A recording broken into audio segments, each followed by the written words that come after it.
اب دیکھیے یہ تو بہت گمراہی ہو جائے گی نا کہ کسی کی نظر لگ گئی، جادو ہو گیا، وہ تو بہت دور کی بات ہو گئی. وہ یہ نہیں کہہ رہا، وہ یہی کہہ رہا ابھی توحید پر ہے، میرے رب نے میری بےزتی کر دی. قرآن کہتا ہے کلا، یہ ٹھیک آدمی نہیں ہے.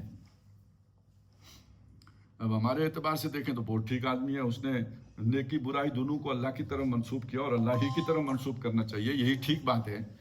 لیکن غلطی کیا ہے؟ وہی دنیا مانگ رہا ہے، آخرت یا دنیا کو معیار بنا رہا ہے، آخرت اس کی نگاہوں سے اوجھل ہے. تو حقیقت کے اعتبار سے وہ ایک جو ہے نا معیار اس کا صحیح نہیں ہے، وہ ایک کمتر سطح پر ہے. ہاں ٹھیک ہے، گراؤنڈ لیول پہ نہیں ہے، وہاں سے اوپر اٹھ کے توحید تک تو پہنچ گیا ہے. لیکن یہ جو دنیا اور آخرت کا کمپیریزن ہے نا، اس میں وہ فیل ہو گیا ہے. وہ دنیا کی عزت کو عزت سمجھا، دنیا کے مال کو جو ہے نا حسنہ سمجھا، آخرت کو بھولا رہا. یہ ایک ناکام آدمی ہے. قرآن کی نظر میں یہ شخص جو ہے نا وہ فیلڈ ہے، ناکام ہو گیا. اب اس تناظر میں آپ اگر اسے دیکھیں گے کہ وہ شخص کہ جو دنیا مانگ رہا ہے، مانگ اللہ ہی سے رہا ہے. وہ شخص جو دنیا اور آخرت کی حسنہ مانگ رہا ہے، مانگ دونوں اللہ ہی سے رہے ہیں. لیکن یہ جو دوسرا کردار ہے، یہ ہے جسے آخرت میں حصہ ملے گا. اور وہ جو پہلا کردار ہے، اسے ہو سکتا ہے دنیا مل جائے، برکت ہو جائے، کاروبار ترقی کر جائے، آخرت میں لا خلاق لہم، ان کے لیے آخرت میں کوئی حصہ نہیں ہوگا. اس دو مختلف نقطۂ نظر کے لوگوں کو ذہن میں رکھ کر ہم ان آیات جو میں نے آج تلاوت کی وہ پڑھیں گے. اس لیے کہ تفسیریں پڑھیں گے تو کسی شخص کا نام آ جائے گا، وہ شان نزول آ جائے گا. شان نزول آ جائے گا تو آپ اس کے ساتھ جڑ جائیں گے، بن جائیں گے. وہ ایک منافق کا ذکر ہوگا یا منافقین کا ذکر ہوگا. اور پھر ہم وہ تو سمجھ، وہ بالکل وہ مراد ہے اس سے، میں یہ نہیں کہتا کہ وہ مراد نہیں ہے.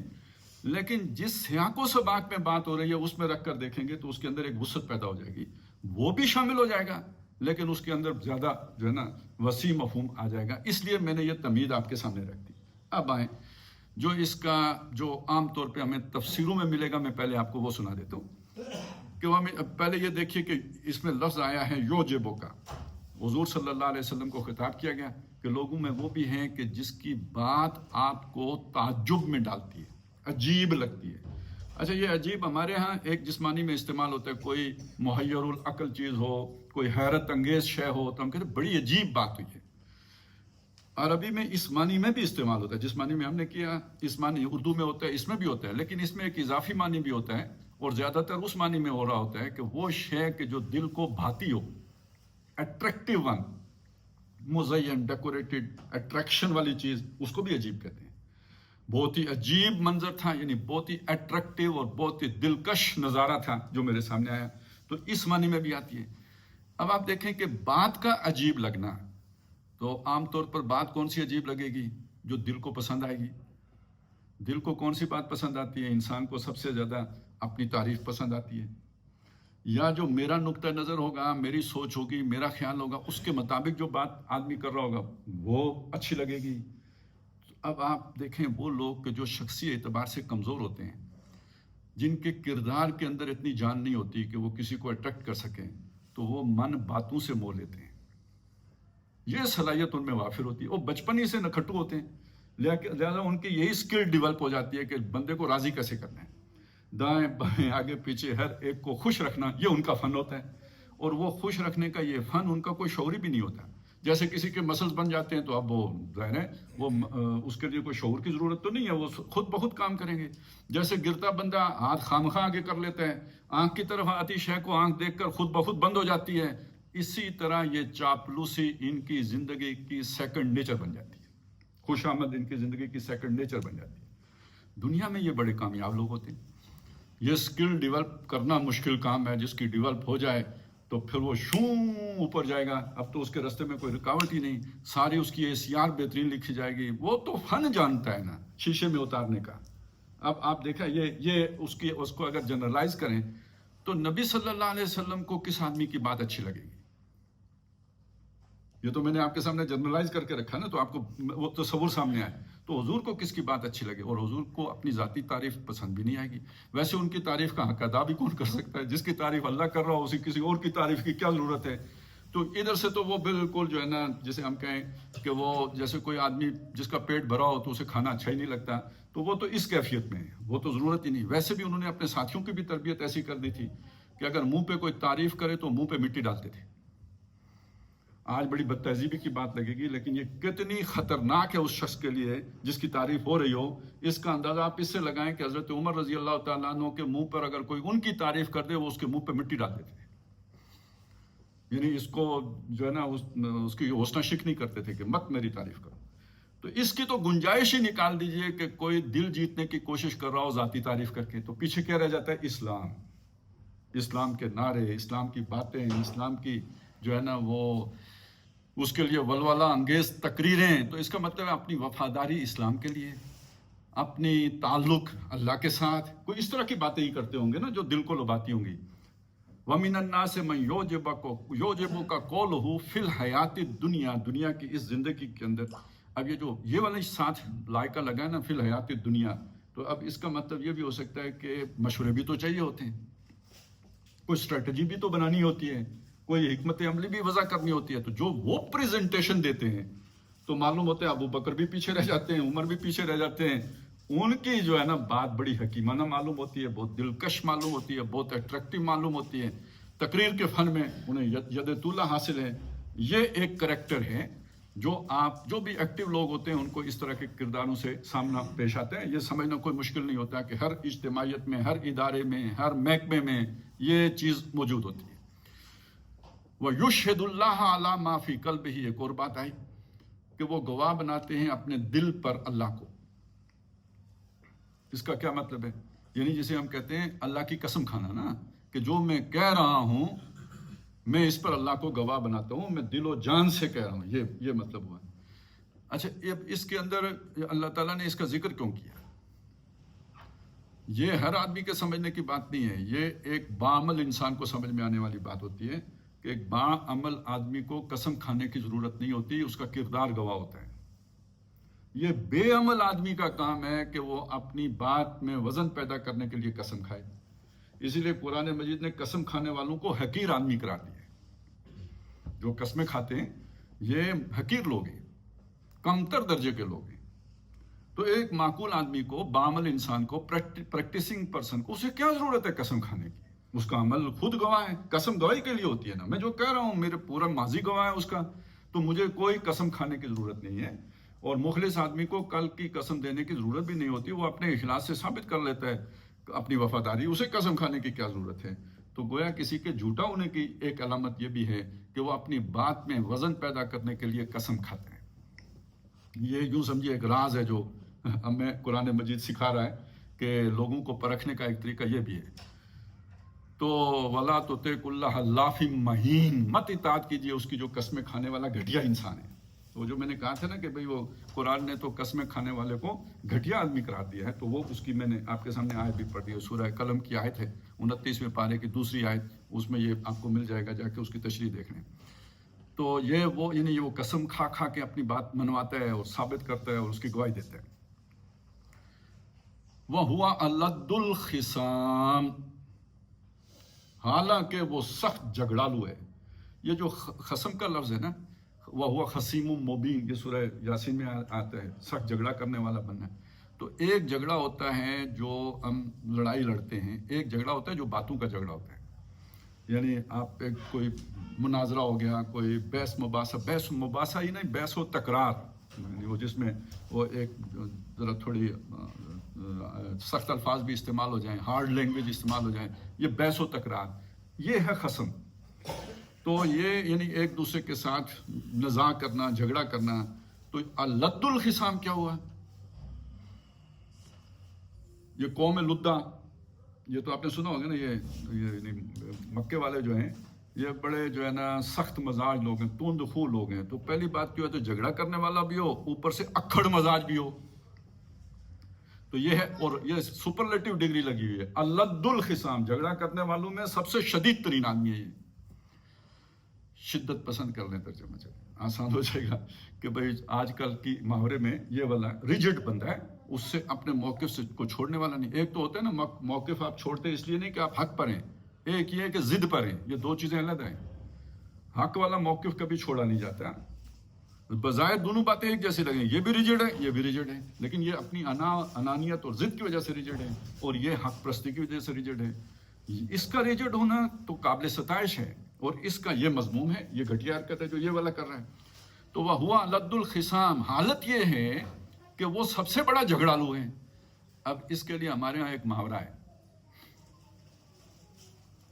کیا محاورہ ہے بلا؟ منہ میں رام رام اور بغل میں چھری. یہ اس کریکٹر پورے کو یہ ایک محاورہ ہمارا جو ہے نا بیان کر دیتا ہے. منہ میں رام رام اور بغل میں چھری. یہ ہے جو اس ایک آیت میں اللہ تعالیٰ نے ایک کردار ہے جو بیان کیا. اس کی اگر آپ نے مزید تشریح دیکھنی ہو خود قرآن سے تو سورہ منافقون کی ابتدائی آیات دیکھ لیں. اس میں قسمیں کھانے کا بھی اتخذوا ایمانہم جنتاً، انہوں نے اپنی قسموں کو ڈھال بنایا ہوا ہے. آپ کوئی بھی ایکسپلینیشن لیں ان سے، قسم کھا کر اپنی جان بچا لیتے ہیں. اسی میں یہ بھی آتے ہیں کہ وَإِن يَقُولُوا تَسْمَعْ لِقَوْلِهِمْ، بات کریں تو ایسی چکنی چپڑی باتیں کہ آپ سننے پر مجبور ہو جائیں. وَإِذَا رَأَيْتَهُمْ تُعْجِبُكَ أَجْسَامُهُمْ، جب آپ ان کی شخصیت کو دیکھیں ایسی اٹریکٹیو کہ ان کے جسم آپ کو تعجب میں ڈالتے ہیں. وَإِن يَقُولُوا تَسْمَعْ لِقَوْلِهِمْ، لیکن حقیقت کیا ہے؟ كَأَنَّهُمْ خُشُبٌ مُّسَنَّدَةٌ، یہ بودے ہیں، کمزور لوگ ہیں. جیسے سوکھی لکڑی دیوار کے سہارے کھڑی ہوتی ہے نا، یہ اپنے بل پر کھڑے نہیں ہیں، یہ کسی کی سپورٹ پر کھڑے ہیں. کوئی پیچھے سے تھپکی دینے والا ہے جس کی سپورٹ پر یہ کھڑے ہیں، یہ اپنے بل پر کھڑے نہیں ہو سکتے.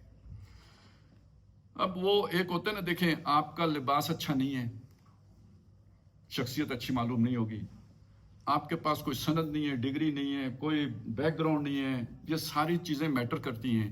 لیکن اگر آپ کے اندر کوئی دانش ہے، حکمت ہے، کوئی آپ کو سوجھ بوجھ حاصل ہے، بصیرت ہے، تو کیا وہ اپنا اظہار خود نہیں کر دے گی بغیر ڈگری کے، بغیر لباس کے، بغیر ظاہری شکل و صورت کے؟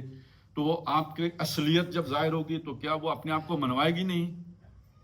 تو اب اگر فرض کریں وہ اندر سے خالی ہو، خالی بالکل، وہ جیسے سوکھی لکڑی ہوتی ہے، اس کو ضرورت پیش آئے گی کہ میرا یہ سلسلہ نسب ہے، میرے ابا جی وہ جو ہے نا بادشاہ تھے، اور یہ میرے پاس یہ ڈگریاں ہیں، اور یہ میرا جناب وہ ہے جو ہے نا فلانے کے ساتھ میں بیت ہوں، یہ میرا سلسلہ روحانیت ہے وغیرہ. یہ ضرورتیں کسے پیش آتی ہیں؟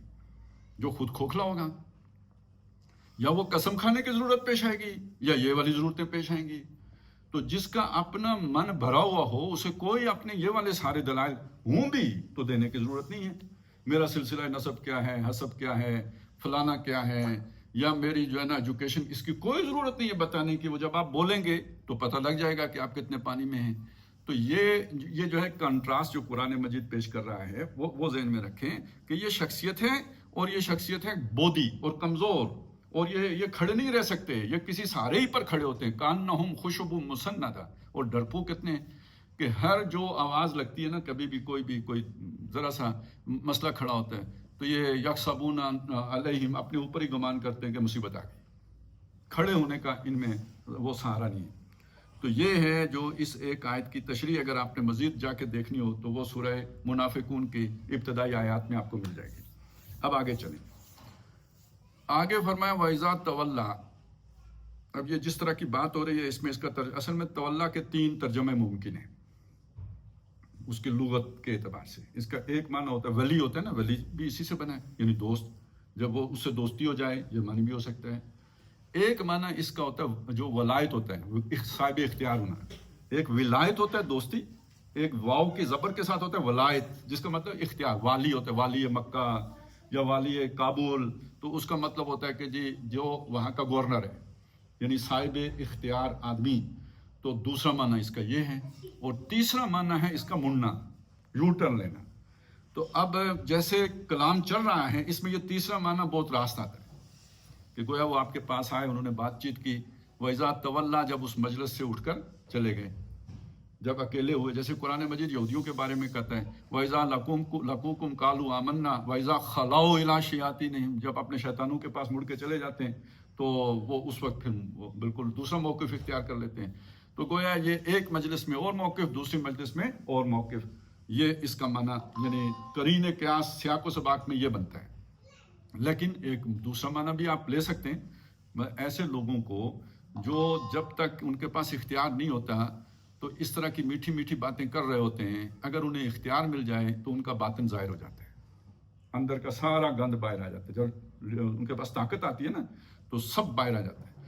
شیخ سعدی نے اپنے انداز میں اس مضمون کو یوں بیان کیا ہے کہ نفس ماہم کم ترس فرعون نیست لیک اور ایرون نیست، میرا نفس بھی فرعون کے نفس سے کم نہیں ہے، بس فرق یہ ہے کہ اس کے پاس لاؤ لشکر تھا، میرے پاس لاؤ لشکر نہیں ہے. تو یعنی جو وہ کر سکتا تھا میں بھی وہی کرنا چاہتا ہوں، میرا کم از کم میرا نفس وہی کچھ چاہتا ہے، لیکن وہ اس کے پاس طاقت تھی وہ کر لیتا تھا، میرے پاس طاقت نہیں ہے میں کر نہیں سکتا. لیکن اگر طاقت آ جائے فرض کریں ایسے آدمی کے پاس، تو پھر اس نے وہی کچھ کرنا ہے جو اس کا اصل ہے. یعنی وہ یہ ساری میٹھی باتیں اس کی تب تک ہوتی ہیں جب تک اس کے ہاتھ میں اختیار نہیں ہوتا، جب اس کے پاس اختیار ہو جائے تو پھر اس کا معاملہ بگڑ جاتا ہے. اچھا، ایک ذرا لطیف سا معنی یہ بھی بنتا ہے کہ ایسا آدمی جتنا آپ سے دور رہے گا اتنا آپ اس کے شر سے محفوظ رہیں گے. یہ اپنی ذات میں بچھو ہے، اس کو فاصلے پر رکھنا یہی بہترین حکمت عملی ہے. اس کو قریب آنے کا موقع دینا ڈنک مارنے کا موقع دینا ہے. تو تولا کہ میں سمجھتا ہوں یہ بھی آپ ذہن میں رکھیں.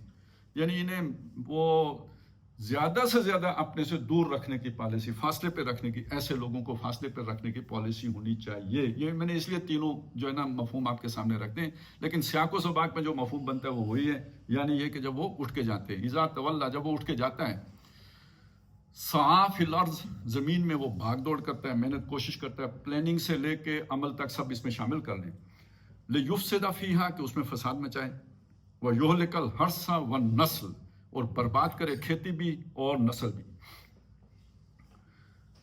تین باتیں آئی ہیں، منہ سے میٹھا اور واپس جا کے جو کرنے والے کام ہیں الٹے، وہ تین ہیں. ایک فساد مچانا، دوسرا جو ہے نا وہ کھیتی برباد کرنا، اور تیسرا نسل برباد کرنا. اب یہاں تعین کیجئے فساد کا مطلب کیا ہے. ویسے فساد کے کیا کیا مطالب ہیں قرآن مجید میں. ایک اللہ کا نظام ہے، اس کے مقابلے میں جتنے بھی نظام ہیں وہ فساد ہے. یہ اس میں پہلا مطلب تو یہ بنے گا، اللہ کے دین کے مقابلے میں جو بھی نظام ہوگا وہ فساد کہلائے گا، فتنہ کہلائے گا اور فساد کہلائے گا. بگاڑ ہوگا اس کے اندر، کوئی نہ کوئی، وہ آپ کو ملے نہ ملے لیکن بگاڑ اس میں لازمی ہوگا.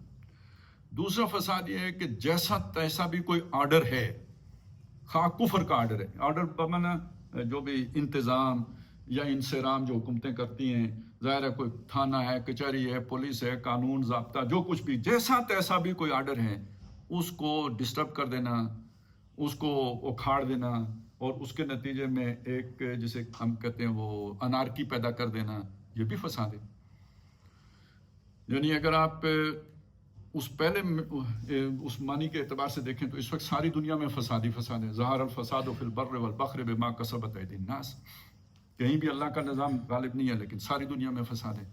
لیکن جس نوعیت کا فساد لیبیا میں ہے یا عراق میں رہا یا شام میں رہا، وہ جو فساد ہے وہ تو اس سے بھی بڑا فساد ہے نا، جس میں اب انسانی زندگی کا تحفظ ہی نہیں. اب جو آپ سوڈان کی خبریں سن رہے ہیں، اس فساد کے شدت کا آپ کو اندازہ ہوگا. پتہ نہیں آپ میں سے ابھی تازہ وہاں چیزیں آنی شروع ہوئی ہیں. وہ کوئی 1.5 لاکھ کے قریب وہاں پہ لوگ مارے جا چکے ہیں. اب خبر نہ ملے تو کسی کو کیا پتا. اور یہ جو ہے نا 2 لاکھ کے قریب. دیکھیں آپ یہ چیزیں اب میڈیا کے کتنے کنٹرول میں ہم چلے گئے ہیں کہ فلسطین میں دیکھیں بہت ظلم ہوا، سارے ملا کے کتنے بنے جی؟ 60-70 ہزار بنے. وہ اتنی ہائپ پہ چلا گیا. جہاں 2 لاکھ ہو گئے اس کا کل پرسوں سے ابھی خبروں میں آنا شروع ہوا ہے. اور جہاں پہ 15 لاکھ سے زیادہ مارے گئے وہ اب بھی خبروں میں نہیں ہے، آپ کو پتہ بھی نہیں ہے. شام یہ ریسنٹ پاسٹ کی بات ہے، یہ شام میں ہوا ہے. بندے یہاں سے جاتے رہے، یعنی یہاں سے بھی بھرتی ہو کے جاتے رہے. ہمارے کئی لوگ گئے، غائب ہو گئے نا، وہ کہتے ہیں پاکستانی گم ہو گئے. تو گم کدھر ہو گئے؟ ان کاموں میں لگ گئے تھے نہ جا کے شام میں.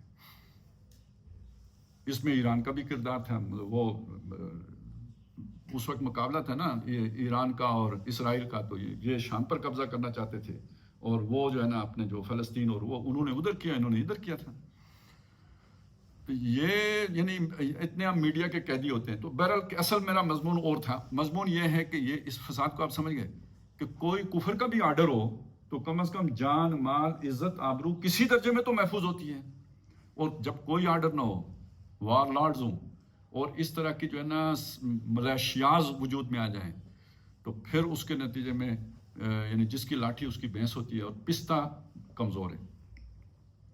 اور پھر یہ نہیں دیکھا جاتا کہ کون کس کے ساتھ جڑا ہوا ہے. پھر مظالم کی تو وہ داستان رقم ہوتی ہیں ریاستی سطح پر. بہرحال ریاستی کی مشینری کسی نہ کسی قانون اور ضابطے کی پابند ہوتی ہے.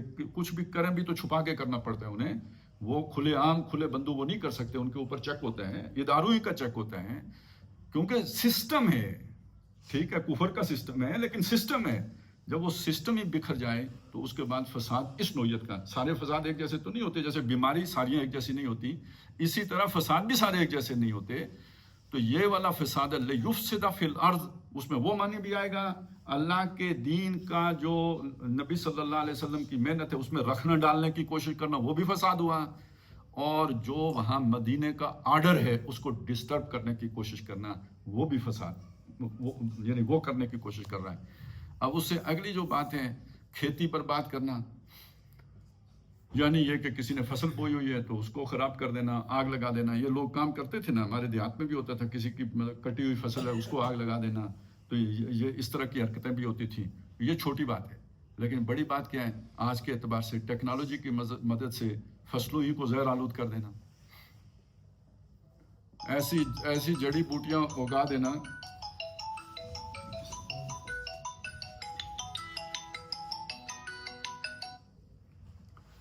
کہ فصلیں ہی خراب ہونا شروع ہو جائیں. ایسی سنڈیاں پیدا کر دینا کہ جس کے نتیجے میں علاقوں میں جو ہے نا وہ سنڈیاں پھیل جائیں اور پوری فصلیں ضائع ہو جائیں. یہ دنیا میں ہو رہا ہے نا. تو یہ بھی فساد کی ایک نوعیت ہے, ذہن میں رکھیں. یہ کھیتی برباد کرنا, نسل برباد کرنے کی بہت سی صورتیں ہو سکتی ہیں. اب تو خیر بہت آسانی بھی ہو گئی ہے. وہ آگے کیا ہوگا میں کچھ نہیں کہہ سکتا کہ یہ جو ڈی این اے انجینئرنگ ہے یہ کہاں تک لے کے جائے گی.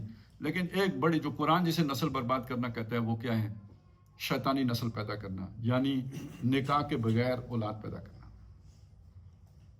وَشَارِكْهُمْ فِي الْأَمْوَالِ وَالْأَوْلَادِ, ان کے ساتھ شریک ہو جاؤ ان کے مالوں میں بھی اور ان کی اولادوں میں بھی. اور اولادوں میں شرکت کرنے کا طریقہ ایک ہی ہے کہ بغیر نکاح کے جو ہے نا وہ اولاد پیدا ہونی شروع ہو جائے. نسل انسانی تو بڑھے گی لیکن وہ شیطانی, وہ فساد آلود ہے, مطلب اس کا بیج ہی فساد پر مبنی ہو جائے گا.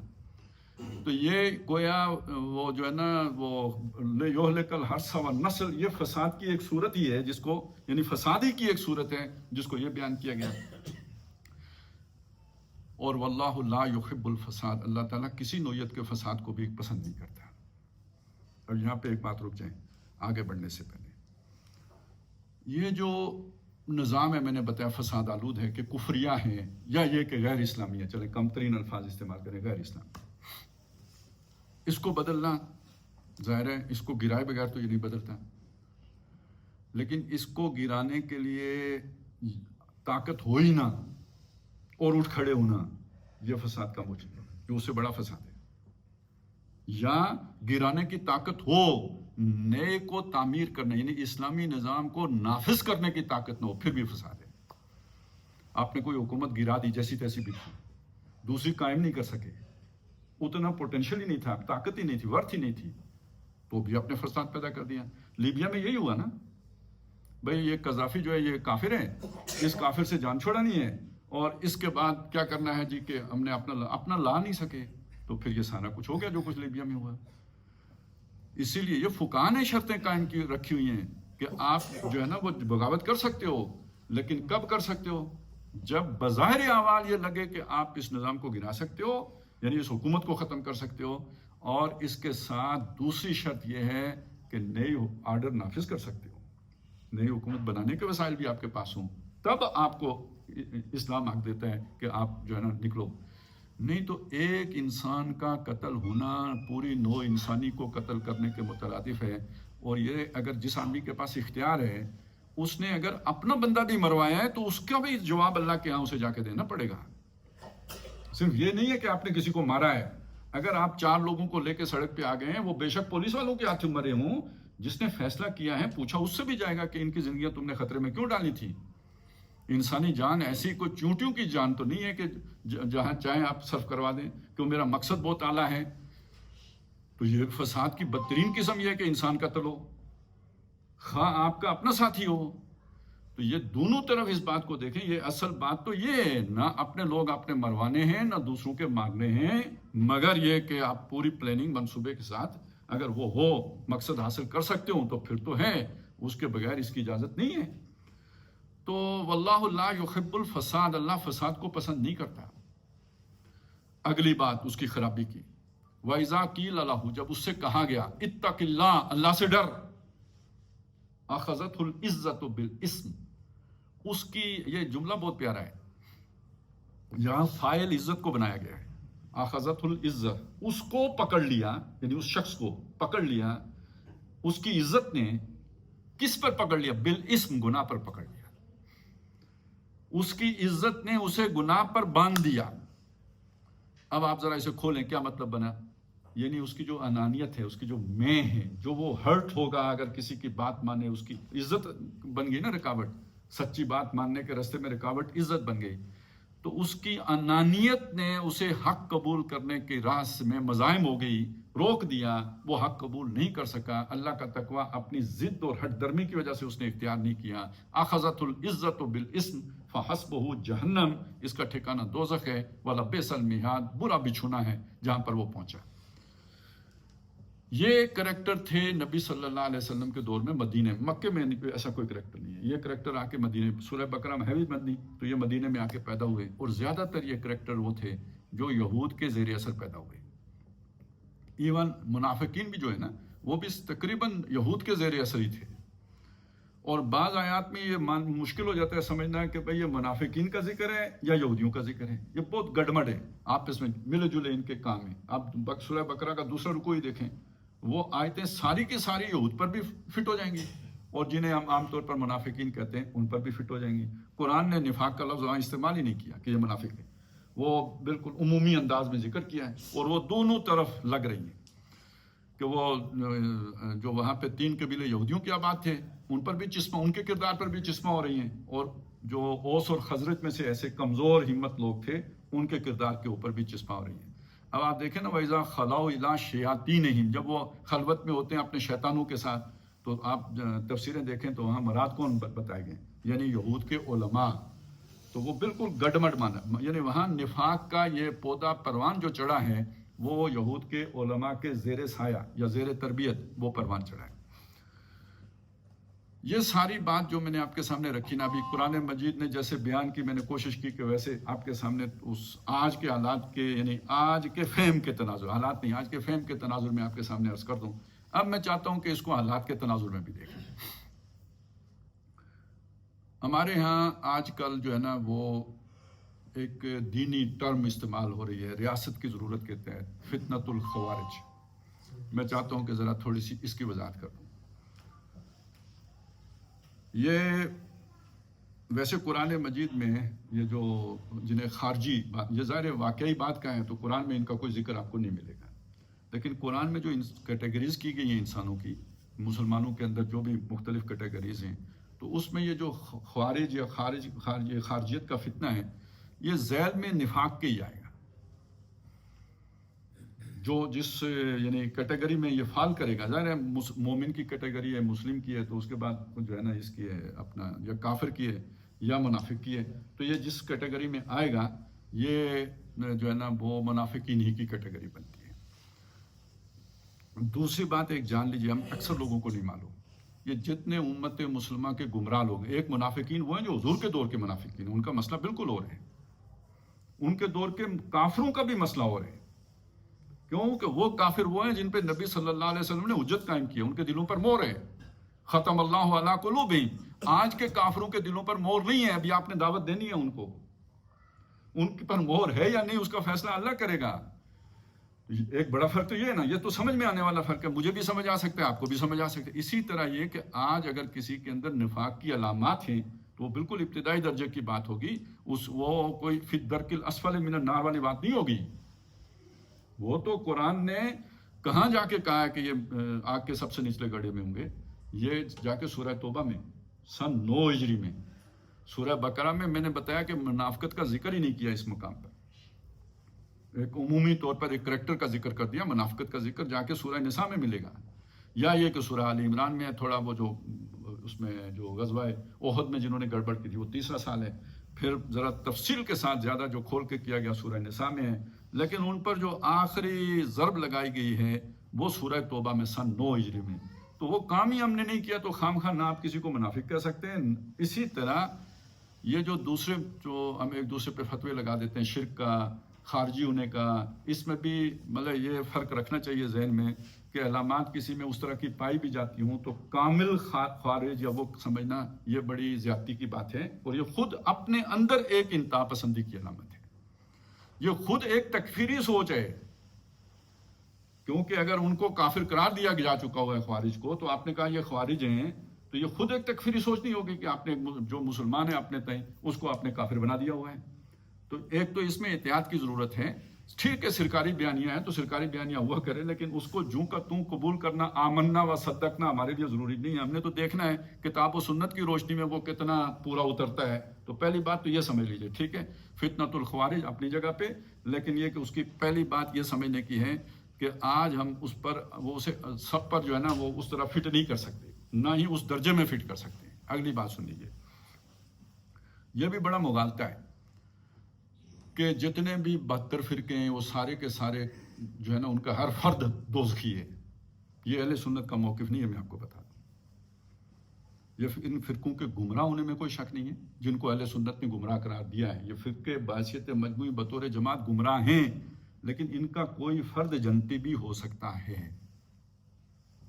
یہ آپ کو نہیں معلوم، جو آپ کو بتایا نہیں گیا. تو میں چاہتا ہوں یہ آپ جو ہے نا ذہن میں رکھیں، کیونکہ یہ فیصلہ کوئی محمد الرسول اللہ نے تو نہیں کیا صلی اللہ علیہ وسلم کہ یہ 72 فرقے ہیں.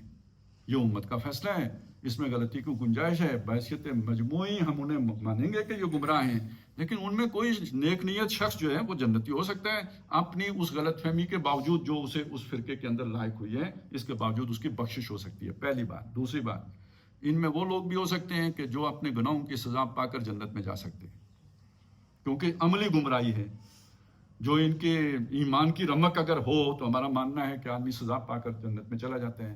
تو فرد پر جب آپ اطلاق کریں گے تو بہت احتیاط کی ضرورت ہے. ایک جماعت پر اطلاق کا معاملہ اور ہو گیا، جب اس کے کسی فرد پر اطلاق کرتے ہوئے اور بھی زیادہ احتیاط کرنے کی ضرورت ہے. اس چیز کو پیش نظر رکھنا ہے. یہ دو باتیں میں نے چاہا کہ چونکہ یہ مسئلہ وہ ریاست کی سطح پہ آ گیا ہے، تو اگر اس کی وضاحت نہیں ہوگی تو یک طرفہ پروپیگنڈے میں ہم سب لوگ ہی آ جائیں گے.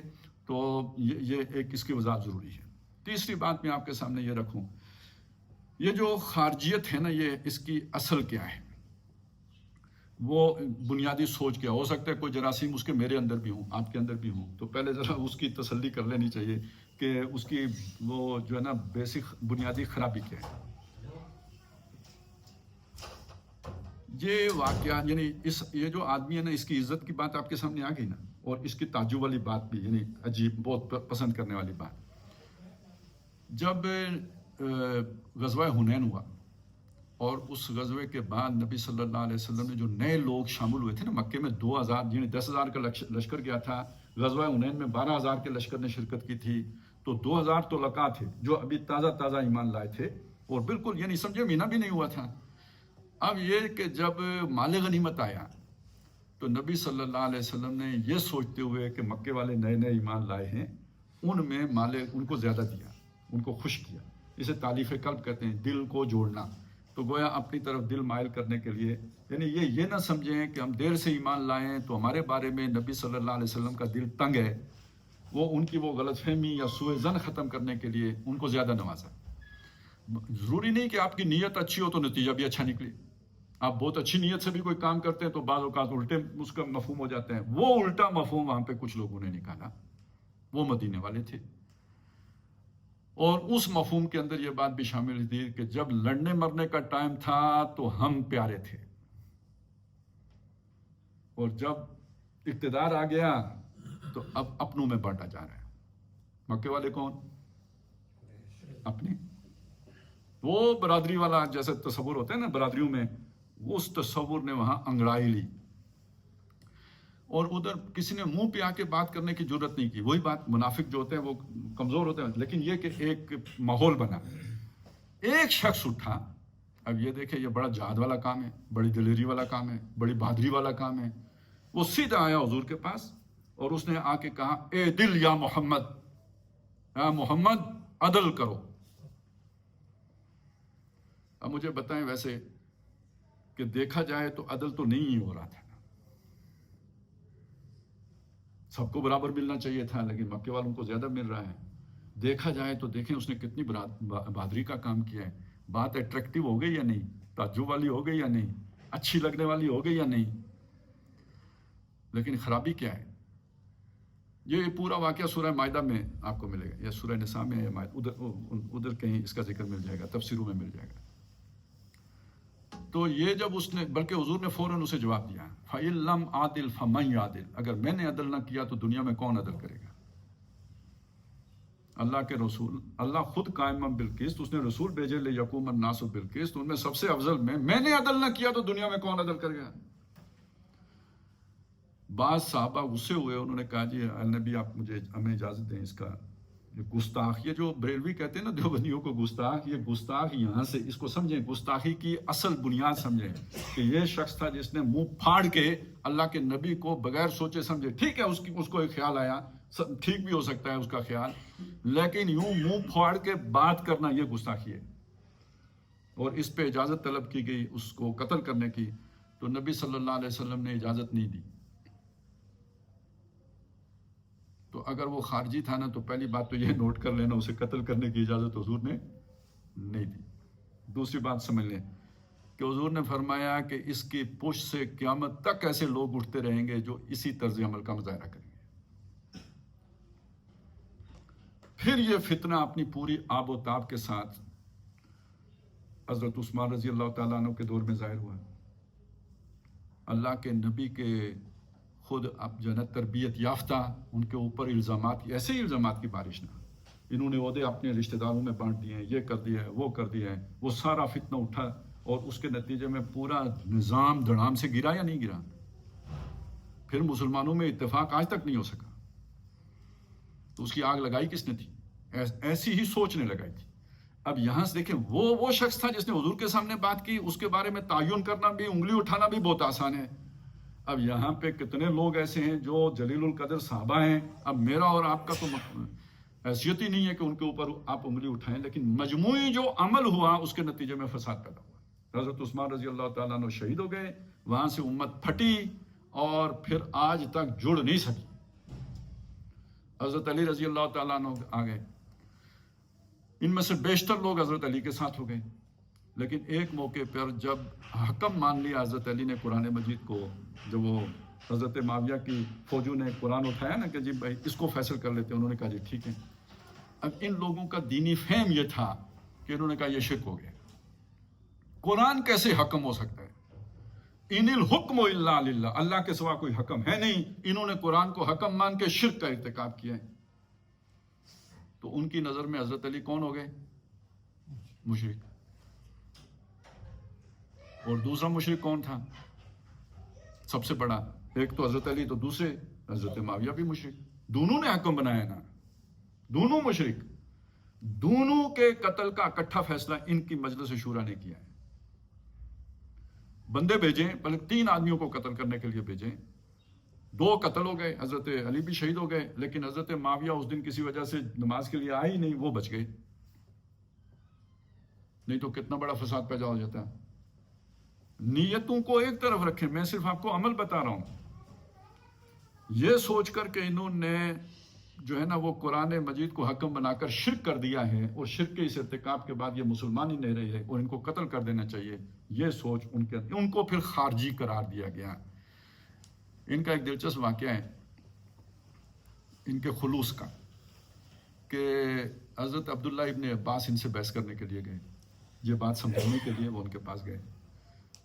تو انہوں نے بات چیت کی اور اس کے بعد بات تو نہیں مانی. ان کی تو اتنا مطلب بحث مباحثے کی تو صلاحیت ہی نہیں ہوتی ان کے اندر, مطلب کسی کی بات سمجھنا اور اپنی بات کہنا, یہ بہت ایک خاص قسم کا دماغ ہوتا ہے. تو حضرت عبداللہ ابن عباس کو انہوں نے کہا کہ اچھا آپ یہ بات نہیں مانتے تو اس کا مطلب آپ بھی مشرک ہو. وہ تو دور ہے نا, یہ تو قبضے میں ہے نا, اس کی تو جان لینا. جزیرۃ العرب میں تو مشرک رہ نہیں سکتا, اس کا تو قرآن میں آیا ہوا ہے کہ فقتلوا المشرکین, تو جہاں بھی ملے قتل کرو. تو انہوں نے کہا آپ کو تو بالکل نہیں چھوڑنا. انہوں نے کہا یار قرآن میں ایک اور آیت بھی ہے. انہوں نے کہا کیا؟ کہ مشرک کو سمجھاؤ, پھر اس کو اس کے امن کی جگہ پہ پہنچاؤ, اور اس کے بعد اس کی مرضی ہے نہ ایمان لائے یا نہ لائے, پھر قتل کرو گے. تو تم نے تو مجھے سمجھا دیا ہے, تو مجھے غور و فکر کرنے کے لیے میری امن کی جگہ پہ تو پہنچاؤ. انہوں نے کہا ہاں تمہاری بات بالکل ٹھیک ہے. ادھر سے جا کے انہیں جو ہے نا حضرت علی کے پاس پہنچا دیا امن کی جگہ پہ، تو ان کی جان بچی. تو وہ میں صرف یہ بتا رہا ہوں کہ وہ اپنے موقف میں شدت پسند ہی نہیں تھے، اس کے ساتھ مخلص بھی کتنے تھے، خود اس کے تابع بھی کتنے تھے. یہ نہیں کہ صرف اپنی مرضی چلاتے تھے. جب ان کے سامنے قرآن سے دلیل پیش کی گئی انہوں نے قبول کیا، انہوں نے کہا ٹھیک ہے جی ہم آپ کو جا کے آپ کے امن کی جگہ پہ پہنچا کے آتے ہیں. یہ تھے خوارج جنہوں نے حضرت علی رضی اللہ تعالیٰ عنہ کے دور میں یہ حرکتیں کی ہیں، اور اس کے نتیجے میں پھر وہ اتنا بڑا فتنہ فساد پیدا ہوا کہ آرڈرز دوبارہ قائم ہوتے ہوتے ٹائم لگ گیا. جتنی ہماری فتوحات کا سلسلہ تھا رک گیا. یہ جا کے بہت بعد میں پھر حضرت معاویہ نے جب سٹیبل کیا ہے تو اس کے بعد وہ دوبارہ شروع ہوا، وگرنہ یہ کہ یہ سلسلہ سارا رک گیا تھا. اندر خانے ہی اتنے بڑا جو سبٹاج ہو گیا تھا. اب اسی میں ایک اور فرقہ بھی پیدا ہوا جو حضرت علی رضی اللہ تعالیٰ عنہ سے محبت کی وجہ سے انہیں خدا مانتے تھے، اوتار مانتے تھے اللہ کا. اللہ تعالیٰ ہی حضرت علی کی صورت میں زمین پر آ گیا. تو حضرت علی رضی اللہ تعالیٰ عنہ نے انہیں بہت سمجھایا، وہ نہیں باز آئے. آخر میں حکم دیا کہ ان کو آگ میں جلا دو. دیکھیں آگ میں جلانا بہت یعنی پسند نہیں کیا جاتا. ان کے بارے میں حضرت علی نے یہ فرمایا کہ انہیں آگ میں جلاؤ. اب ان کا خلوص آپ دیکھیں. جواب انہوں نے دیا کہ تم ہمارے رب ہو، ہمارے بارے میں جو بھی فیصلہ کرو، آمنا و صدقنا، خلوص اور اخلاص کے ساتھ، دلی آمادگی کے ساتھ، برضا و رغبت آپ کے فیصلے پہ آمین کہتے ہیں، اور پوری یکسوئی کے ساتھ جانے دیے. یعنی مرتے وقت بھی اپنے اس موقف سے پیچھے نہیں ہٹے. یہ انسان جب بھٹکتا ہے تو اس شدت، یعنی یہ ضروری نہیں ہوتا کہ وہ مفادات کی وجہ سے ہی بھٹکے، یہ ضروری نہیں ہوتا کہ وہ جو ہے نا کوئی خاص اپنی ضرورتوں کی وجہ سے یا موقف کی وجہ سے بھٹکے، پورے خلوص اور اخلاص کے ساتھ بھی بھٹکتا ہے. یہ مثالیں میں نے آپ کے سامنے رکھی ہیں، اس لیے رکھی ہیں کہ یہ جب ہم کسی پر کوئی فتویٰ لگاتے ہیں تو یہ دوسرے کو سمجھیں کہ وہ کدھر کھڑا ہوتا ہے، اس کی سوچ کیسے بن رہی ہوتی ہے. تو اس کے پیچھے یہ سارے عوامل کار فرما ہوتے ہیں، وہ اپنے تئیں اپنے آپ کو بالکل حق پر محسوس کر رہا ہوتے ہیں. اب آگے آ جائیں. ہمارے اس دور میں آ کے میرا جہاں تک معاملہ ہوا ہے نا، 1988 میں یہ میری جو ہے نا یہ دین کی طرف رغبت شروع ہوئی. تو ظاہر ہے ہم کوئی بریلوی ہوتے ہیں، کوئی دیوبندی ہوتے ہیں، کوئی کیا ہوتے ہیں، یہی کچھ ہے نا ہمارے ارد گرد، سارا کچھ یہی ہے. تو پھر جب کوئی دین کی طرف آتا ہے تو ہر ایک اسے کھینچنا بھی شروع کرتے ہیں، اور جب تک وہ رہتا ہے بے دینی کی طرف تو خیر ہے، لیکن جو ہی آپ کوئی تھوڑی داڑھی رکھیں یا نمازوں کی طرف آئیں تو پھر اب آپ پر اپنا جو ہے نا وہ ٹریڈ مارک جو ہے نا وہ چسپاں کرنے کی تگ و دو شروع ہو جاتی ہے. تو مجھے کچھ کتابیں مختلف لوگوں سے پڑھنے کو ملی، مطلب بریلیوں نے بھی دیں، دیوبندیوں نے بھی دیں، اہل حدیثوں نے بھی دیں. اللہ کا شکر ہے اس کے نتیجے میں سب میرے اوپر آشکارا ہو گئے. وہ تحقیق خود بہت مشکل ہوتی ہے لیکن ان کی مدد سے بہت آسان ہو گئی. تو یہ جو ہے نا بریلیوں کے ایک عالم دین ہیں، وہ رہتے ہیں، اب تو فوت ہو گئے ہوں گے میرا خیال ہے، انڈین ہے وہ، ارشد القادری، علامہ ارشد القادری ان کا نام ہے. مجھے ان کی کسی نے 2 کتابیں دی، پاکستان میں تھی بین. ان میں سے ایک کتاب ہے زلزلہ، وہ اگر آپ کو موقع ملے ضرور پڑھیے گا. زبان بہت اس کی ہارڈ ہے، بہت اسٹرانگ لینگویج ہے، پڑھنا بہت مشکل ہے اس اسٹرانگ لینگویج کی وجہ سے. فتوے، لیکن یہ کہ اس میں جو سمجھنے کی چیز یہ ہے کہ بھئی اس سے آپ کو یہ پتہ چلے گا کہ بریلویوں اور دیوبندیوں کا اختلاف ہے کتنے، کیا اختلاف ہے. کم از کم وہ ایک آپ کو آئیڈیا ہوگا، کامل آئیڈیا نہیں ہوگا لیکن ایک درجے میں آپ کو کچھ سمجھ آئے گی اس سے. اس کے جواب میں دیوبندیوں نے لکھی تھی دھماکہ، اس نے زلزلہ لکھی تھی، اس نے. اب آپ سمجھ سکتے ہیں کہ بھئی ان دونوں کتابوں میں کس طرح کا مواد ہوگا، زلزلہ اور دھماکہ. انہی ارشد القادری صاحب کی ایک اور کتاب تھی جو تبلیغی جماعت، ایک تحقیقی مقالہ یا مطالعہ، کوئی اس طرح کی نام تھا اس کا، اور اس کے اوپر جو ہے نا کوئی پتھر بنے ہوئے تھے سر ورق کے اوپر، اور نیچے لکھا ہوا تھا وادی حجاز کے بیکار پتھر. تو میں نے تو لی تھی تبلیغی جماعت کا مقالہ یا مطالعہ سمجھ کر، وہ بعد میں یہ نیچے اب بیکار پتھر میں نے بعد میں آ کے دیکھے، تو وہ جب پڑھی تو اس میں بھی لینگویج اس میں بھی بہت اسٹرانگ تھی. اس کے آخر میں کوئی 10 ایک حدیثیں لکھی ہوئی تھی، وہ 10 کی 10 حدیثیں اس مواد پر مشتمل تھی جو ابھی میں نے آپ کو سنایا ہے. انہوں نے وہ ساری فٹ کی ہوئی تھی دیوبندیوں کے اوپر، اہل حدیثوں کے اوپر اور تبلیغی جماعت کے اوپر. ٹھیک ہو گیا. اصل میں آپ کو سمجھانا یہ چاہ رہا ہوں، یہ کوئی نیا مسئلہ نہیں ہے، یہ بہت پرانا، یعنی کم از کم ہندوستان میں بھی اب 60-70 سال پرانا مسئلہ ہو گیا ہے. وہ میری اوقات یا میرے مبلغ علم کے مطابق یہ اس وقت یہ میرے علم میں آیا. ویسے ایک دوسرے پر چونکہ وہ گستاخ کا لفظ استعمال کرتے ہیں یعنی بریلوی حضرات ان دونوں طبقات کے لیے، تو اس کا مطلب ہے ان کے ہاں تو یہ تقریباً متفقہ معاملہ ہے کہ یہ گویا فتنۃ الخوارج صرف ہتھیار اٹھانے والوں کی حد تک محدود نہیں ہے، کم از کم بریلویوں کی نظر میں تو یعنی سارے یہ فتنۃ الخوارج کے ذیل میں ہی آتے ہیں۔ گستاخ کا لفظ یہی مطلب دیتا ہے، اور وہ میں نے آپ کو کتابیں بتا دی اور وہ بھی مجھے ادھر سے ملی تھی، تو وہ پھر بعد میں طاہر القادری صاحب نے اس پر ایک بہت موٹی ضخیم کتاب لکھی، لیکن وہ 9/11 کے بعد لکھی۔ تو 9/11 کے بعد جب آپ اس موضوع پر کتاب لکھیں گے تو وہ آپ سمجھ لیں کہ وہ مطلب اس پہ وہ کس کا ہوگا، لیکن اصل مواد ارشد القادری صاحب کا تھا۔ باقی ان کو اللہ تعالیٰ نے بولنے کی، بات بڑھانے کی صلاحیت دی ہوئی تھی تو اس کو ضخیم کر لیا، لیکن وہ سارا جو تحقیق تھی وہ کس کی تھی؟ ارشد القادری صاحب کی، وہ جو کوئی انڈیا کے رہنے والے تھے۔ پھر آپ کو پتہ ہے کہ اس پہ کافی جو ہے نا کام ہوتا رہا، کیانی صاحب کے دور میں بھی ہوا، وہ ضرب عضب والوں کے دور میں بھی ہوا، اور پھر اسی کی بنیاد پر وہ پیام پاکستان بھی ایک بن گیا تھا جو یہ سارے علماء سے دستخط ہو گئے تھے۔ اب باقاعدہ انہوں نے اسے فتنۃ الخوارج کا عنوان دے کے کام شروع کر دیا۔ اب آپ اگر جو پوری پس منظر میں نے آپ کے سامنے رکھا، کیوں رکھا؟ اس لیے رکھا کہ قتل وہ بھی کرتے ہیں، قتل یہ بھی کرتے ہیں۔ آج اگر وہ ان پر الزام ہے، میرا بھی خیال یہ ہے کہ الزام غلط نہیں ہے کہ وہ ان کے پیچھے کوئی طاقت ہے، ہمارا کوئی دشمن ہے، بالکل ہوگا، لیکن ہم یہ کیوں بھول جاتے ہیں کہ 15 سال پہلے ہم کیا کر رہے تھے؟ چلیں آج تو اپنے بل پہ کر رہے ہیں، اس وقت ہم نے کس کے کہنے پر کیا تھا؟ ہماری ضرورت تھی وہ جنگ کرنا جو پرویز مشرف کے دور میں ہم نے شروع کی تھی، ہماری ضرورت تھی امریکہ کو اڈے دینا، یہ تو امریکہ کی ضرورت تھی اڈے لینا، اور ہم نے امریکہ کے کہنے پہ وہ کام شروع کیا تھا۔ تو بہرحال کافروں کی مدد ہم نے، ان پر تو الزام ہے، ابھی ثابت نہیں کیا آپ نے، ہم نے تو کتابیں لکھ کے خود بتایا کہ ڈالر لے کے یہ سارے کام کیے۔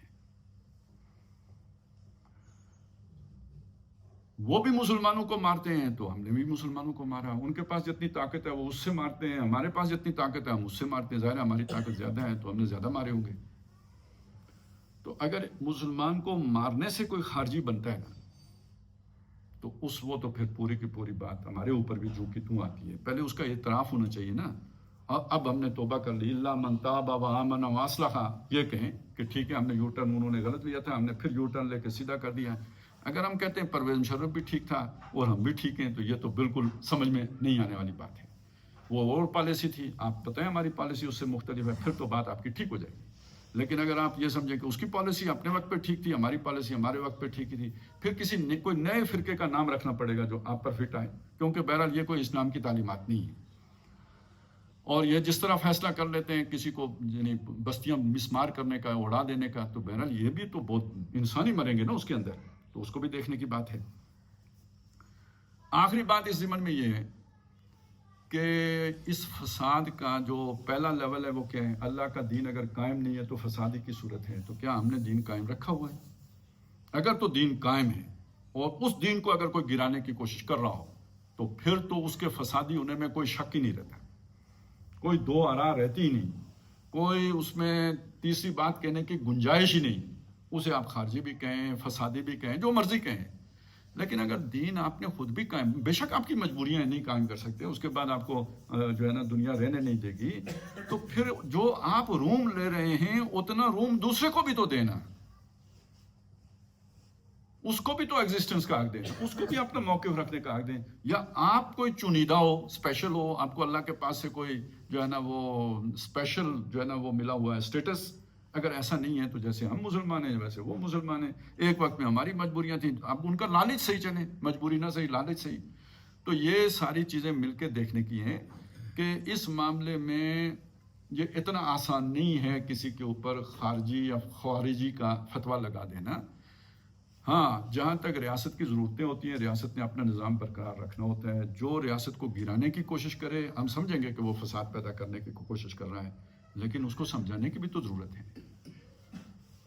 یہ بات ہمارے آپ کے 19 سال 20 سال 25 سال کے جو نوجوان ہیں انہیں تو کوئی پتہ نہیں کیا، وہ تو سمجھ رہے ہیں ہم جہاد کر رہے ہیں، میں نے آپ کو بتایا خلوص کی مثالیں حضرت علی رضی اللہ تعالیٰ عنہ کے دور سے دی ہیں، تو ایسے ہی لوگ ان کے ساتھ بھی ہیں جو اپنے تئیں یہ سمجھ رہے ہیں کہ ہم بالکل اللہ تعالیٰ کا کام کر رہے ہیں. تو کیا ان پر اتمام حجت کرنے کی ضرورت نہیں ہے؟ ہمارے سب سے بڑے علامہ صاحب جاوید احمد غامدی صاحب ہوتے ہیں، تو وہ یہ کہتے ہیں کہ بھائی کسی کے خلاف بھی قتال کرنے سے پہلے اتمام حجت کرنا ضروری ہے، کہ نہیں کہتے وہ؟ تو ان پر کس نے اتمام حجت کیا؟ کس نے انہیں سمجھایا؟ تو اس سے پہلے ہی مطلب پہلا کام ہی گولی سے کریں تو ان میں اور ان میں پھر فرق کیا رہ گیا؟ تو ریاستوں کو زیادہ ذمہ داری کا مظاہرہ کرنا پڑتا ہے، زیادہ دل بڑا کرنا پڑتا ہے.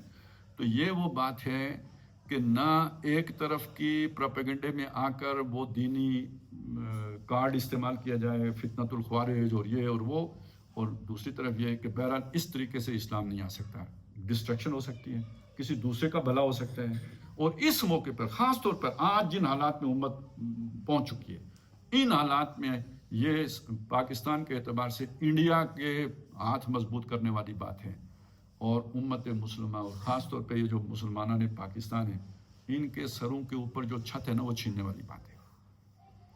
اب جو بات میں نے کہی ہے آپ اس کو سمجھیں. اسرائیل نے غزہ کے اوپر حملے کیے، ٹھیک ہے، حماس نے ریزسٹ کیا، لیکن وہ اسرائیل کو روک تو نہیں سکے نا. لاکھوں لوگ گئے، ہزاروں گئے چلے. یہاں پہ بھی انڈیا نے حملہ کیا، جیسے تیسے بھی ہیں، انہیں کامیاب تو نہیں ہونے دیا نا، منہ توڑ جواب دیا نا. فائدے میں کون رہا؟ میں آج آپ کے سامنے بیٹھا بات کر رہا ہوں نا، ہمارے گھر عزت احترام سے ہم رہ رہے ہیں، ہمارے بازار چل رہے ہیں، کاروبار ہو رہے ہیں. تو اگر وہ اس دن ہم لیٹ گئے ہوتے یا ریزسٹ نہ کر سکتے یا انڈیا کو نہ روک، تو ان کا دعویٰ کیا تھا؟ New normal. نیو نارمل کیا مطلب؟ وہ اخلاق، وہ بار چھوڑو، سرحدیں باؤنڈریاں ختم، ہم جب چاہیں گے آ کے تمہاری ٹھکائی کریں گے. تو یہ بالکل وہی بات نہیں ہے جو اسرائیل نے غزہ میں شروع کی ہوئی تھی. تو اگر اس سے بچیں تو کس نے بچایا ہے؟ یہ وہ کامن سینس ہے جسے یوز کرنے کی ضرورت ہے. میں اس ایکسٹریم پہ تو نہیں جا کے بات کرنا چاہتا، لیکن وہ وقتی طور پہ میرے ایک ماموں تھے، ان کی میں صرف جملہ آپ کو سناتا ہوں کہ یہ جب 10-11 مئی کو نا وہ بیٹھے ہم، تو وہ کہہ رہے تھے کہ مطلب ان کا جذبہ بھی اپنے وقت میں ایسا تھا کہ 1977 کی تحریک نظام مصطفیٰ میں وہ قید بھی رہے، ہری پور جیل میں بھی رہے، وہ اس تحریک میں شامل ہو گئے. وہ یہ کہنے لگے کہ انہوں نے بہت لوٹ مار مچائی ہے، بہت کھایا ہے، بہت کرپشن کی ہے، لیکن اب سارا ملک بھی کھا جائیں تو پرواہ نہیں. یعنی کیوں کہ انڈیا کو جواب پورا دے دیا. بات سنیں، یہ جو ٹیکنالوجی ہمارے پاس ہے یا جو صلاحیت ہے، یہ حاصل کرنے کے لیے دنیا بہت مہنگے سودے کرتی ہے.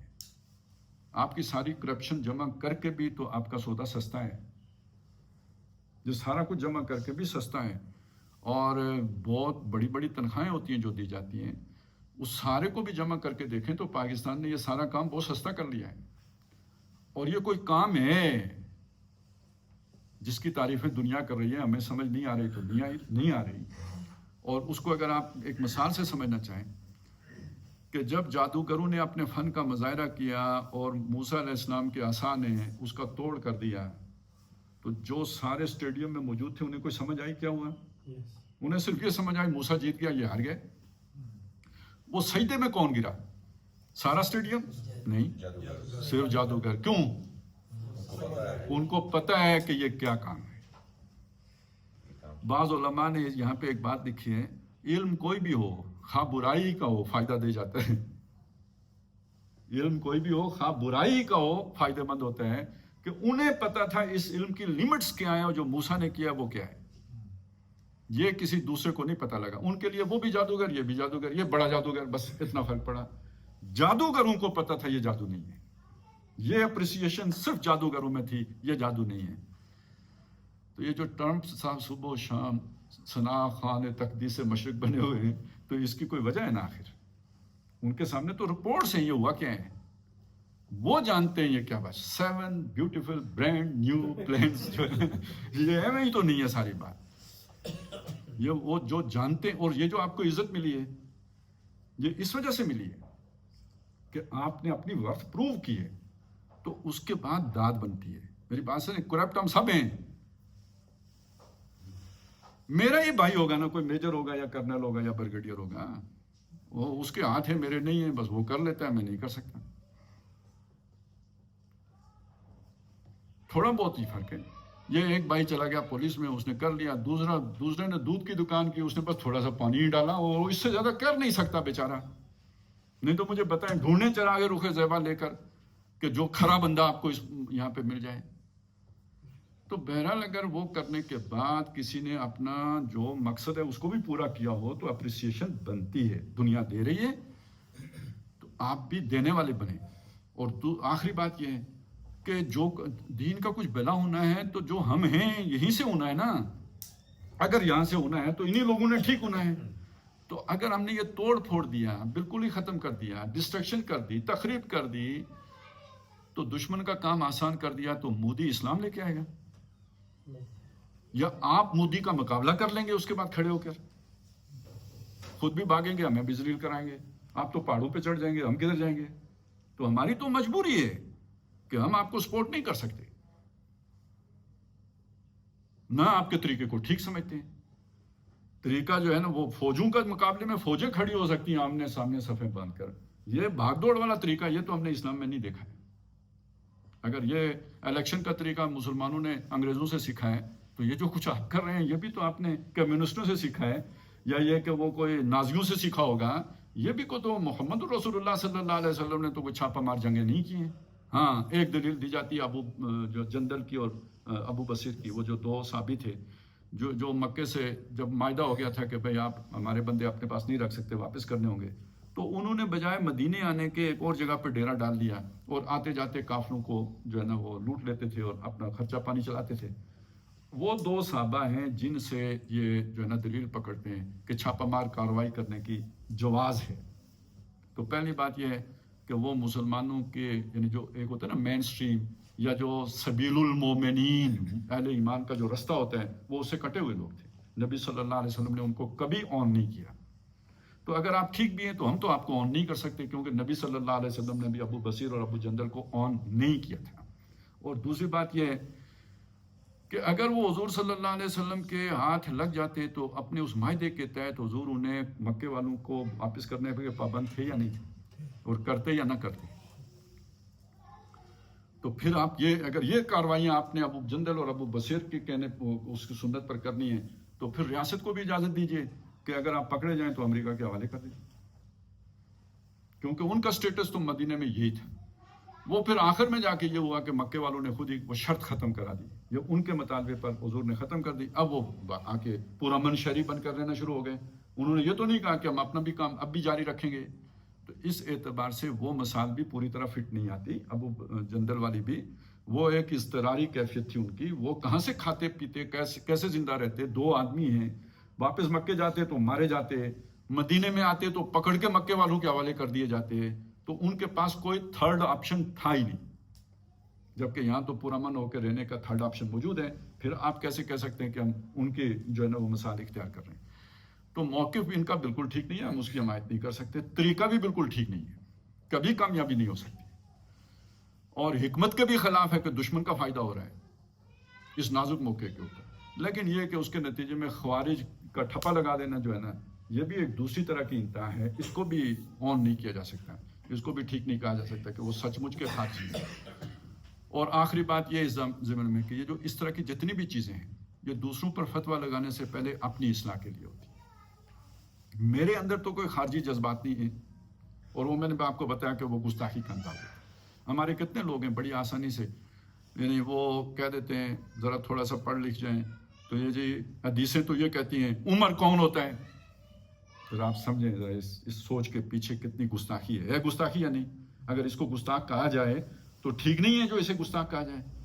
اب ایک قدم اور جو آگے چلا جاتا ہے غلام احمد پرویز کی سطح پہ، تو وہ اللہ کا پیغام میرے پاس ہے، نبی تو ڈاکیا ہوتا ہے، وہ کون ہوتا ہے کہ مجھے سمجھائے. تو یہ اس سے اگلے درجے کی گستاخی نہیں ہوگی؟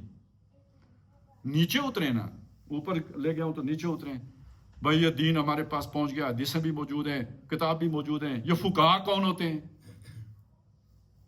بھائی جن لوگوں نے زندگیاں لگا دی، تمہارا کام اصل کوئی ڈرائیوری کرتا ہے، کوئی جو ہے نا وہ کوئی کسی اور شعبے میں لگا ہوا ہے، کھپا ہوا ادھر ہے، شام کو گھنٹہ بیٹھ کے 4 حدیثیں پڑھ لی ہیں. اب وہ کہتا ہے امام ابو حنیفہ کون ہوتا ہے؟ بھائی کچھ کہنے سے پہلے شرم بھی کر لینی چاہیے. وہ ہوتا ہے جس نے ساری زندگی اللہ کے نبی صلی اللہ علیہ وسلم کے دین کو سمجھنے میں صرف کر دی. کیا ایک آدمی جو ساری زندگی کسی شعبے میں تحقیق کرتا رہے وہ اس کے برابر ہو سکتے ہیں جو آدھا گھنٹہ پونا گھنٹہ اس چیز کو پڑھے؟ تو تم شرم نہیں کرتے کہ امام ابو حنیفہ کے بارے میں یہ بات کہو, یا امام احمد بن حنبل یا باقی ائمہ کے بارے میں یہ بات کہو کہ وہ کون ہوتے ہیں؟ اسی کو آگے لے کے چلیں. کتنے لوگ ہیں منہ پھاڑ کے حضرت جو ہے نا وہ مجدد الفسانی کو مشرک بنا دیتے ہیں, شاہ ولی اللہ کو پر شرک کا فتویٰ لگا دیتے ہیں. تو یہ جو سارے جو رجحانات ہیں, مجھے بتائیں اس کے اندر سے وہ بو آتی ہے یا نہیں کہ اے دل یا محمد؟ تو یہ دوسروں کو سمجھانے کے بجائے اپنے غور کرنے کی چیز ہے, اور اسی پر قیاس کرتے. آخری بات یہ بھی کہ جن کو اللہ تعالیٰ نے ہماری حکمرانی سونپی ہے ان پر تنقید کریں, جائز تنقید کریں, لیکن لب و لہجہ وہ رکھیں کہ جس میں یہ والی شرارت کم از کم نظر نہ آئے, جس میں اس کی بو نہ ہو کہ ہم تم سے اعلیٰ ہیں, عرفہ ہیں, فلانے ہیں, ٹنگڑے ہیں. ٹھیک ہے, آپ کا اختلاف ہے, اختلاف کرنے کا آپ کو اللہ نے حق دیا ہے. اس حق کے ساتھ آپ جو ہے نا اپنی بات کہیں, دلائل کے ساتھ کہیں, مدون کر کے کہیں, پوری جرت اور بے باکی سے کہیں, لیکن یہ کہ وہ اس کے اندر یہ والا ایلیمنٹ کہ جس میں معلوم ہو کہ یہ کوئی حیثیت ہی نہیں رکھتے, کوئی مقام ہی نہیں رکھتے. یہ بھی تو ہمارے دین کی تعلیمات ہیں, جس کو اللہ نے عزت دی ہو اس کو تم بھی عزت دو. تو ان کے جو بھی جیسا تیسا بھی پروٹوکول ہے, جو کچھ بھی ان کا, اس کا خیال رکھتے ہوئے بات کرنی چاہیے تو ان کو سمجھ آئے گی.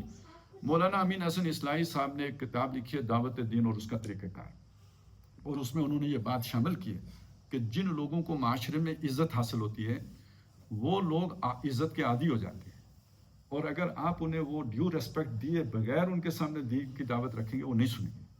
تو اپنی دعوت کے ساتھ مخلص ہونے کا تقاضا یہ ہے کہ ان کے سامنے بات رکھنے سے مطلب ان کے آداب کو ملحوظ رکھا جائے, اس کے ساتھ ان کے ساتھ بات کی جائے تاکہ وہ اس وجہ سے وہ بات سننے کے لیے ذہناً اور قلباً تیار ہو جائیں.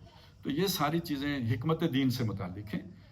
یہ کوئی سیاسی مقاصد کے لیے استعمال جب ہم دین کو کریں گے تو یہ والی انتہا پسندی جنم لیتی ہے, اور یہ جیسے ان کو پریز کرنی چاہیے جو جیسے گستاخ جن کو ہم کہہ رہے ہیں یا خارج کریں, ایسے ہی ریاست کے جو ہے نا پالیسی ساز جو ہیں ان کو بھی پریز کرنی چاہیے, دوسروں کو گستاخ اور باقاعدہ جو ہے نا وہ گمراہ اور یہ چیزیں قرار دینے سے پہلے. تو بات ہم نے چلائی تھی وَمِنَ النَّاسِ مَن يُعْجِبُكَ قَوْلُهُ فِي الْحَيَاةِ الدُّنْيَا. اب میں اختتام اس پر کر رہا ہوں کہ کسی کا بیانیہ ہمیں اٹریکٹ کرتا ہے. وہاں شخصیت تھی, اب میں اسے بیانیہ پہ لے آیا ہوں. جو بھی بیانیہ بناتا ہے وہ ہمیں پسند آتا ہے, لیکن دیکھنے کی بات یہ ہوتی ہے کہ وہ بیانیہ قرآن و سنت کے معیار پر پورا بھی اترتا ہے یا نہیں اترتا ہے. اللہ تعالیٰ ہمیں ہر چیز کو اسی گہرائی سے اجتہادی بصیرت سے دیکھنے کی توفیق عطا فرمائے. اقول قولی ھذا واستغفر اللہ لی ولکم ولسائر المسلمین والمسلمات.